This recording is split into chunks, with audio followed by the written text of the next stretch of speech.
Hey guys, King06 here, and we're back with another video. In this video I'm going to show you guys the process of my Samui Speedpaint. In this video I'll go over the process of this work and my thoughts on Samui's character as a whole.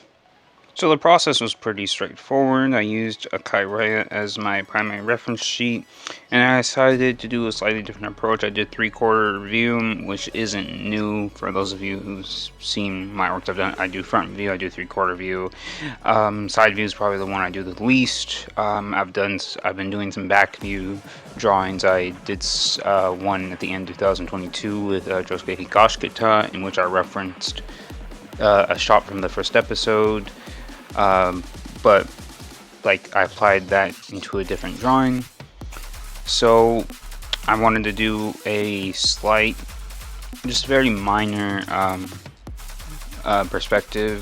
I believe this would be a slight anti perspective, so looking up versus looking down. And I wanted to make some slight adjustments to change up the way this looks, like not having the full line that defines the jaw. I decided to intentionally leave that out, or to cut it off. It's been a while since I've made this drawing. This video has been sitting for a while, or this drawing more specifically has been sitting in the vault for a while, and I'm just getting to recording this. But in terms of the sketch, nothing special, so we can move on to the final drawing.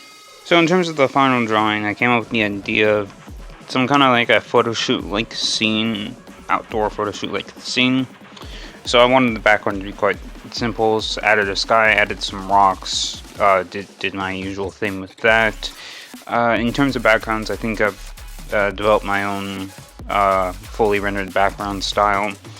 That's quick but detailed at the same time, detailed enough so you can tell the things that I'm drawing in the background, but not too detailed so that it takes multiple hours just to create the background, and it takes longer to create the background than it would be to do the character, which for those of you, I say doing the character, if you include the time it takes to do the initial sketch, which could be anywhere from 20 to 60 minutes, and then doing the line art, the flats, all of that, I'd say it's about an hour and a half.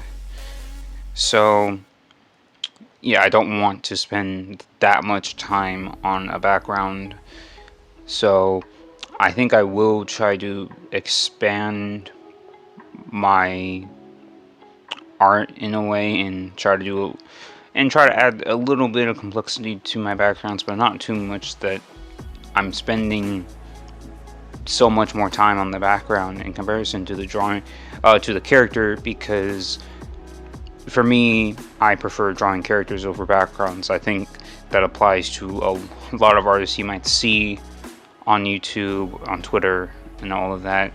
And there are some that specifically specialize and prefer to draw backgrounds, and that's cool for them, but that's just not me. So once the background was done, I just referenced the Kai Riot for the most part, did my line art, my usual stuff.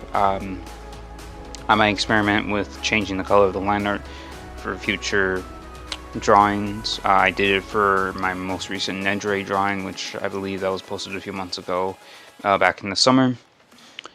And then I used my special, not my special, but I used a hard light layer to enhance the drawing and make it look more finished.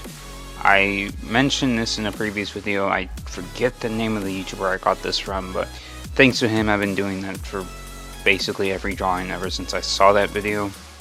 So thank him for that, and we can move on. Honestly, I think Samui is just eye candy for the series. He has absolutely no significance to the story whatsoever. Even someone like Omui or Karui, who are ranked lower than Samui and they work under her, even that they have way more of a significant role in the overall story of Naruto Shippuden Boruto. Obviously the Cloud isn't really involved in Naruto outside of trying to kidnap Hinata, but that's in a flashback episode that happens during the time of Naruto, but that's not showcased until Naruto Shippuden. they have more of a significant role because they directly go after Sasuke. Karui punches Naruto in the face a multitude of times because Naruto refuses to let them go after Sasuke and try to kill him, and he offers her to just clap his cheeks and just beat him down, literally.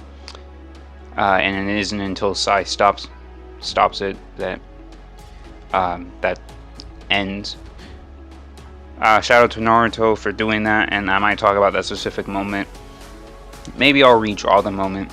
It's been a while since I've done a redraw. The last redraw I did was the Lady Nagant redraw, and given that in that time, maybe a week or two passed since I saw that episode, so the fact that I was immediately drawn to her character, both visually speaking and just her as a character, I guess speaks volumes to how much I like her as an overall character, since I have not done that for any other character from My Hero Academia, and I have not done that for any anime that I started watching this year.